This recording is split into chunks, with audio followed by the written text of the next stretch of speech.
Final Fantasy is one of the biggest franchises in the JRPG genre, going as far back as 1987. Final Fantasy is known for its deep world building, character design, and storytelling, but each main installment features a new story, setting, and cast of characters. Several elements still do transition from game to game, creating a shared identity across the series. Things such as characters, creatures, summons, items, and magic abilities you can expect to see reoccurring. Nothing that's going to stop you though from understanding the game when you first start out with your first Final Fantasy, but as you grow as a fan, you'll learn to appreciate them more when you get to your second or third Final Fantasy game. In the earlier days, Final Fantasy was associated with innovative turn-based combat, but with the evolution of gaming, they've shifted to more of an action-based combat system in newer installments. The majority of Final Fantasy games have aged very well, but even then, they're still going back and remaking some of the older fan favorite titles to be enjoyed by new audiences and the old audience. Over the years, Final Fantasy's expanded beyond just video games and into films, anime, and other forms of media, cementing its status as a juggernaut in the JRPG genre.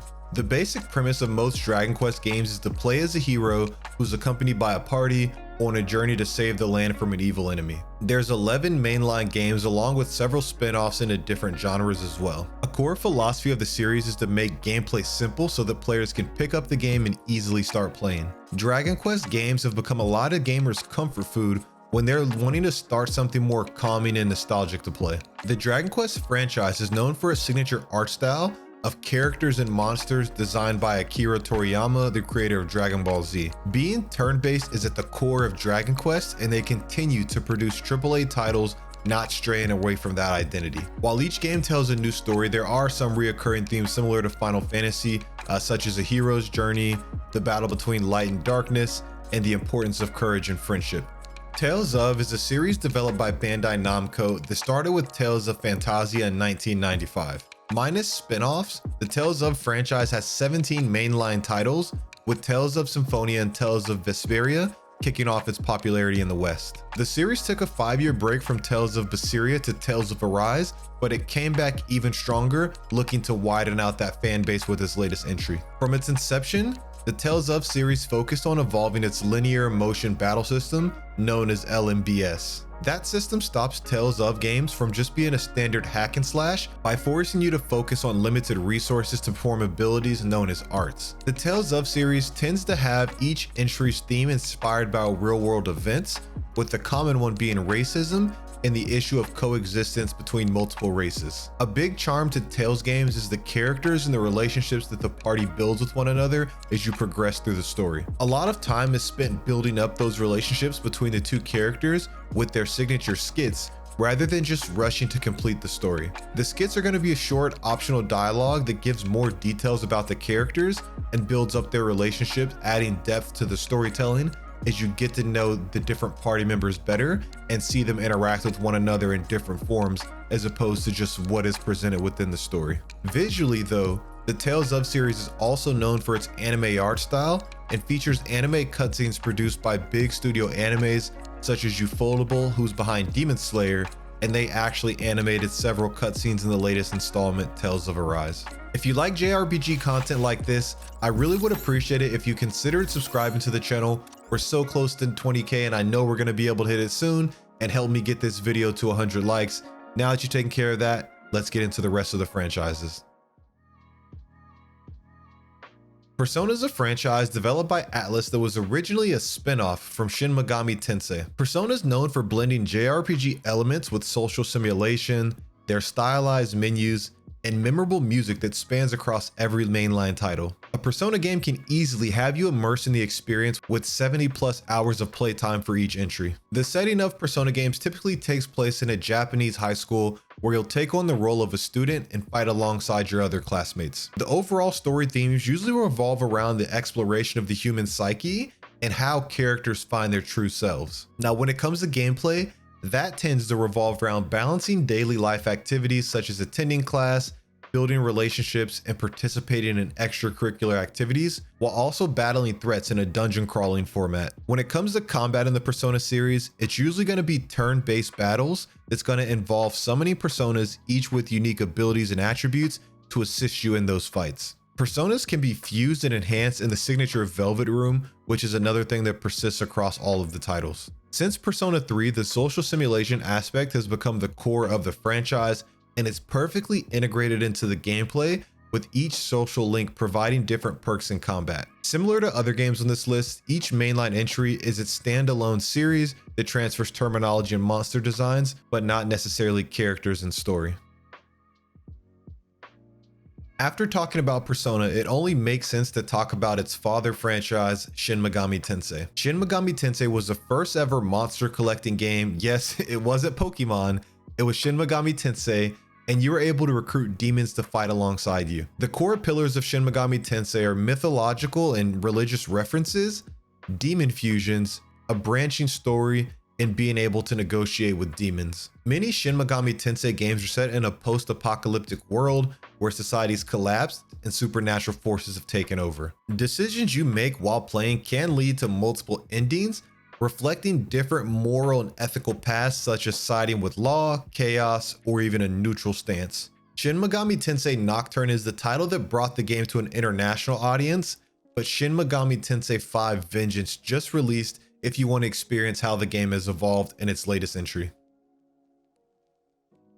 Each Fire Emblem game is a standalone entry that generally takes place in a medieval time period where the protagonist is either royalty or a mercenary caught in a conflict between two or more countries. Majority of the Fire Emblem games are going to be tactical JRPGs where combat is going to take place on a grid-based map. Each character is going to have a class that's going to come with a special set of stats, abilities, and movement ranges that's going to allow them to traverse the map. Fire Emblem was known for its permadeath mechanic, where if a unit died in battle, they would permanently be removed from the story, adding stakes to each decision you made in every battle. With newer installments, they've incorporated ways to turn this off, but it is still a signature of the series. Also included in newer installments is the social simulation side of things, where you can grow closer with characters that's going to have benefits on the battlefield as well. In some games, the social simulation stops at falling in love and getting married, but in other games, it's going to go as far as being able to have a child together who's going to be able to inherit certain skills and stats from its parents. You'll probably recognize a lot of Fire Emblem characters from being featured in Smash Bros, because they were featured as early as Smash Bros Melee.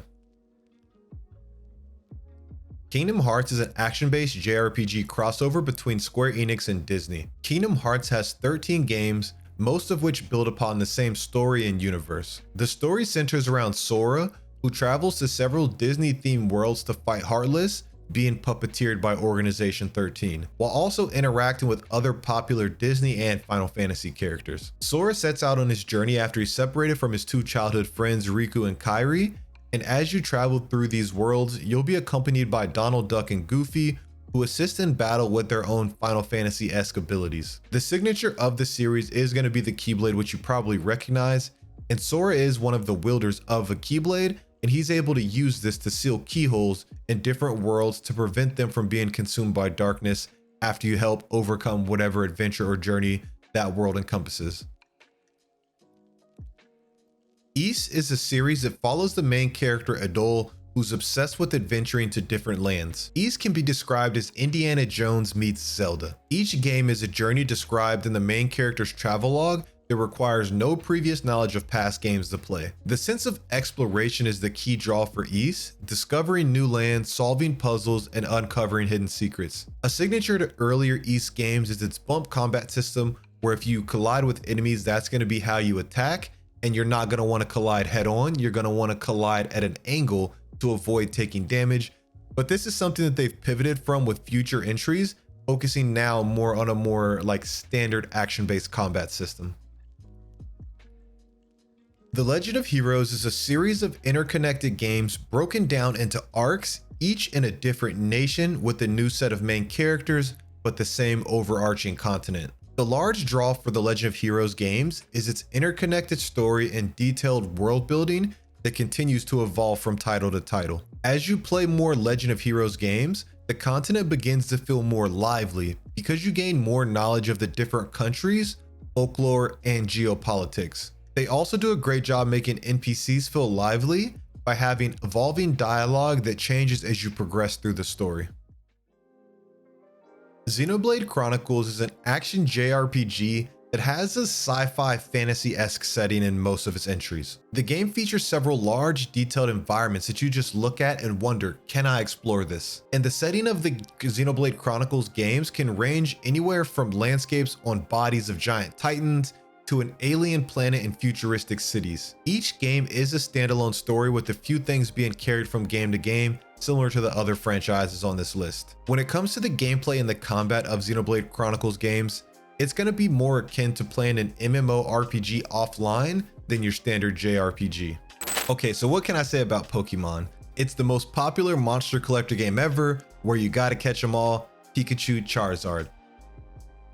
Star Ocean games generally have a more sci-fi setting and have gone on record saying that they draw inspiration from Star Trek for the visuals of each game. Star Ocean is known as one of the earliest JRPGs to allow players to alter the storyline outcomes through player actions and dialogue choices. Star Ocean has continued to build on that system ever since, making it a staple of their franchise to have a branching narrative with multiple endings. Star Ocean 2 is generally highlighted as the best game of this series, with some of the following titles being highly criticized because they don't live up to the bar that Star Ocean 2 set.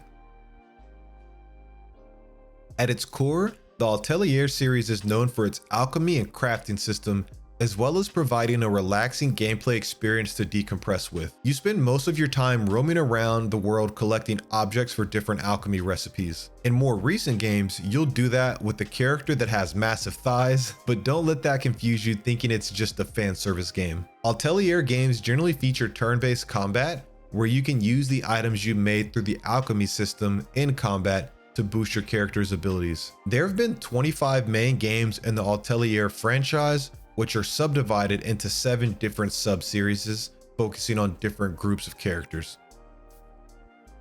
Etrian Odyssey is a dungeon crawler JRPG series that focuses on exploration, combat, and party customization. Etrian Odyssey games generally require you to navigate through a maze-like dungeon filled with traps, puzzles, and powerful enemies that can catch you by surprise. The franchise is known for its hard difficulty because it doesn't hold your hand with a lot of things, and it depends on you having to know how to customize your party and figure things out. A signature to the Etrian Odyssey series is its map making system that forces you to explore a dungeon and draw out your own map. Parties in this series are extremely customizable and take a lot of thought and effort, and if you don't put that thought and effort into it, you can find yourself stonewalled for progress.